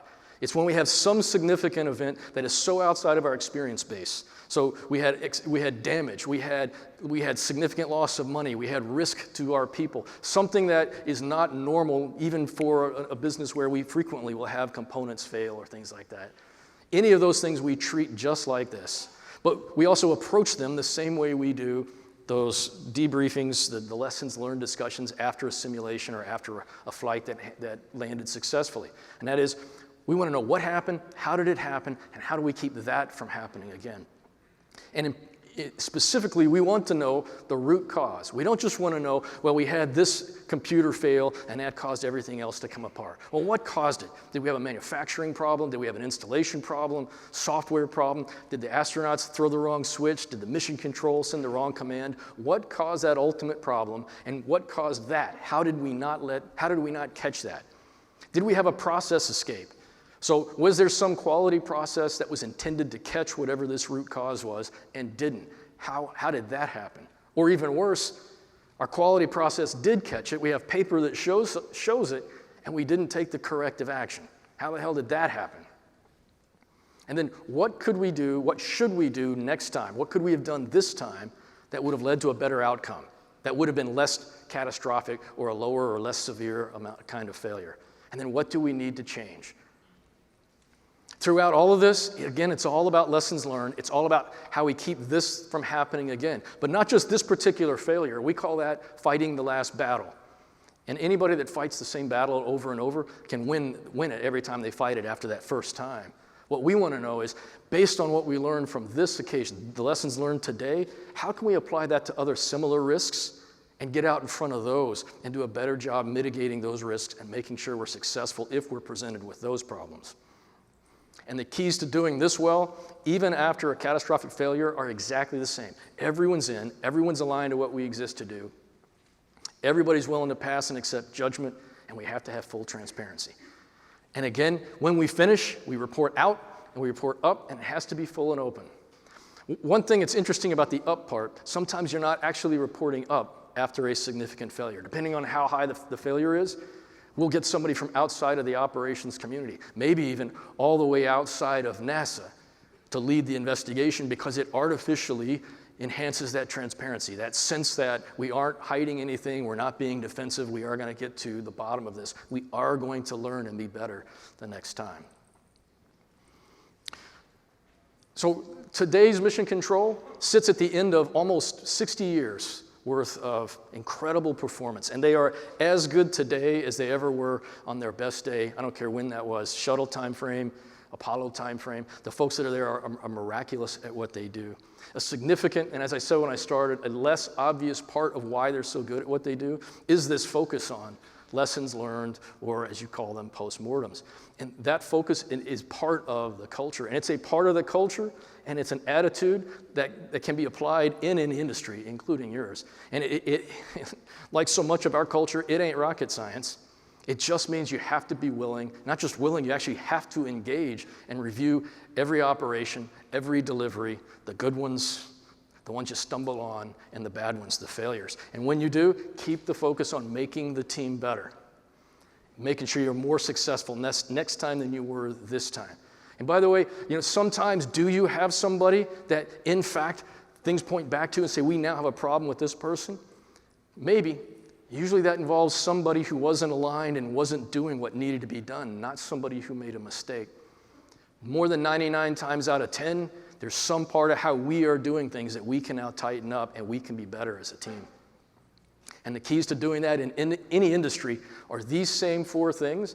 And while these are attitudes about how you do postmortems, how you do lessons learned discussions, just like with us, this can become a key part of your culture that, just like with us, can help your team continue to be more and more successful just behind the scenes, no matter what your rocket science is or what your technical discipline is. So with that, I hope this helps, and I thank you for listening.